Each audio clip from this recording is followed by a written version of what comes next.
Salam sejahtera dan salam perpaduan kepada seluruh rakyat Malaysia. Berita panas malam ini dipetik daripada Malaysia Kini bertajuk SPRM sudah rakam keterangan Ismail Sabri. Berita penuh. Suruhanjaya Pencegahan Rasuah Malaysia SPRM telah merakam keterangan bekas Perdana Menteri Ismail Sabri Yaakob semalam, kata Ketua Pesuruhjayanya Azam Baki. Ini bagi membantu siasatan berhubung penggunaan dana RM700 juta ringgit yang dibelanjakan untuk tujuan publicity dan promosi semasa pentadbiran terdahulu, katanya pada satu kenyataan hari ini. Utusan Malaysia melaporkan proses mengambil keterangan Ismail Sabri berlangsung hampir 5 jam dari pukul 10 pagi sehingga pukul 4.45 petang tadi.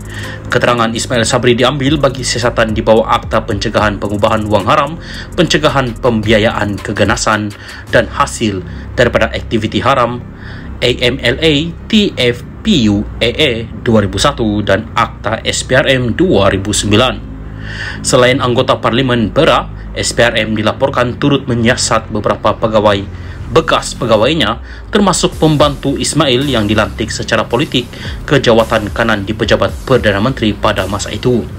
Siasatan itu dilaporkan dibuat 4 hari selepas Menteri Komunikasi merangkap jurucakap kerajaan Fahmi Fadzil berkata rakyat berhak tahu berkenaan perbelanjaan RM700 juta untuk iklan dan publicity oleh 2 pentadbiran terdahulu.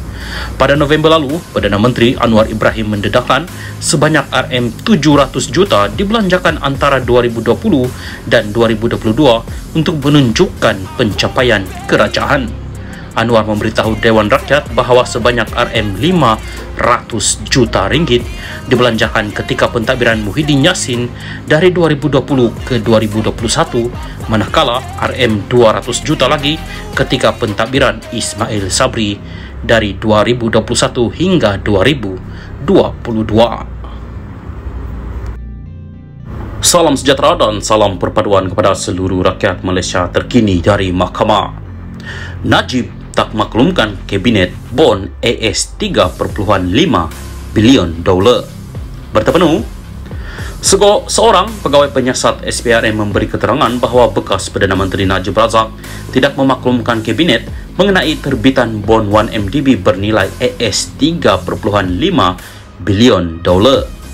Nur Aida Arifin memberitahu Mahkamah Tinggi Kuala Lumpur petang tadi mengenai perkara yang didakwa dilakukan Najib berhubung penglibatan 1MDB dalam pengambil alihan 2 pengeluar tenaga bebas IPP Tanjung Energy Holding Sendirian Berhad TEHSB dan Genting Senyen Sendirian Berhad. Saksi pendakwaan ke-49 itu memberi keterangan semasa perbicaraan hari ini terhadap 4 pertuduhan salah guna kuasa dan 21 pertuduhan pengubahan wang haram terhadap Najib yang dikatakan dengan dana RM2.27 bilion daripada 1MDB. Najib sebagai Menteri Kewangan tidak memaklumkan Kabinet berhubung pengeluaran bond AS $3.5 bilion 1MDB, sedangkan sebenarnya obligasi pinjaman sebuah MKD syarikat milik Menteri Kewangan diperbadankan 1MDB akan memberi implikasi kepada keuangan negara. Kementerian Kewangan tidak mempunyai sebarang pengetahuan mengenai terbitan 2 bond itu yang masing-masing bernilai AS $1.75 bilion untuk pemperolehan TEHSB dan Genting Senyen, kata Nur Aida kepada Hakim Perbicaraan Colin Lawrence Square. Berhubung bantahan oleh Peguam Bela Utama Muhammad Syafiee Abdullah mengenai dakwaan cakap dengar dan keterangan pendapat, Nur Aida memberi keterangan bahawa Najib didakwa menguruskan 1MDB menggunakan pendekatan top-down. Saksi itu mendakwa siasatannya menunjukkan perkara ini apabila Najib menandatangani 2 resolusi bertulis yang dibentangkan dalam bentuk resolusi pekeliling pengarah DCR yang perlu ditandatangani oleh Lembaga Pengarah 1MDB berhubung pemerolehan dana TEHSB dan Genting Senyen. Pengambil alihan IPP membentuk fasa kedua daripada 4 fasa yang didakwa berlaku antara 2011 dan 2014 dan didakwa mengakibatkan berbilion ringgit diseleweng daripada 1MDB. Bagaimanapun, disebabkan bantahan daripada Syafiee atas alasan cakap dengar, Square mengarahkan supaya sebahagian daripada bahagian keterangan Nur Aida mengenai bond itu digugurkan.